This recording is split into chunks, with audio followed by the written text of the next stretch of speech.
Okay, so in this video I'm going to show you how to connect your Tesla to Wi-Fi. Just tap the car icon and then you can go up here, as we can see, LTE. Just push this icon and then you have to turn on Wi-Fi, and the car will now try to find Wi-Fi networks in the nearby, and we can select one of them.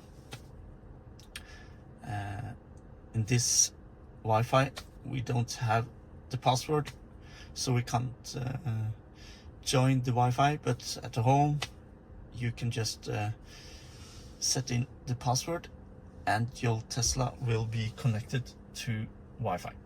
I hope this video was helpful and that you'll subscribe to our channel, and I'll see you in the next one.